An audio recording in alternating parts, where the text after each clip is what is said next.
ठाण्यातील ब्रह्मांड जंक्शन येथील पादचारी पुलावरती गर्डर उभारणीचं काम हाती घेण्यात येणार असल्याने घोडबंदर रोडवरती 8 ते 10 मे दरम्यान वाहतुकीत बदल करण्यात आले आहेत। ठाणे पोलीस आयुक्तालयाच्या निर्देशानुसार वाहतूक विभागाचे पोलीस उपायुक्त पंकज शिरसाट यांनी कासारवडवली वाहतूक उपविभाग हद्दीमध्ये वाहतूक बदलाची अधिसूचना जारी केलेली आहे।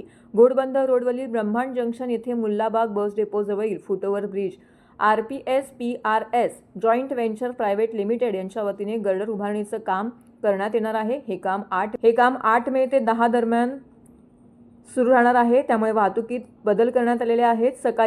10 मे रोजी सकाळी 6 वाजल्यापासून वाहतूक या ठिकाणी सुरू होणार आहे। या कालावधीत वाहतूक कोंडी टाळण्यासाठी आणि वाहतूक सुरळीत ठेवण्यासाठी या मार्गावरती प्रवेशबंदी लागू करण्यात आलेली आहे। तरी जड आणि अवजड वाहनांनी या कालावधीत या मार्गावरून प्रवास करणे टाळावे असं आवाहन वाहतूक विभागाकडून करण्यात आलेलं आहे।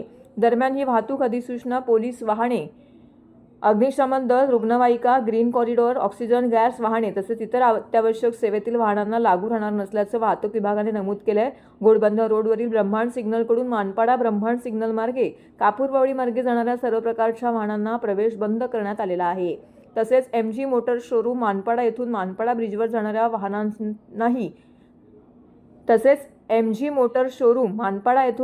ब्रिजवर जाणाऱ्या वाहनांनाही देखील ब्रिज चढणीवरती प्रवेश बंद असेल। तर घोडबंदर रोडवरून येणाऱ्या वाहनांनी मानपाडा ब्रिज लगतच्या स्लीप रोडने नागोरी टी स्टॉल जवळ डावीकडे वळून टिकुचिनीवाडी सर्कल मार्गे वेरियंट निळकंठ ग्रीन समोरील रस्त्याने मुल्लाबाग कट मार्गे इच्छित स्थळी जावं असं वाहतूक विभागाने स्पष्ट केलं आहे।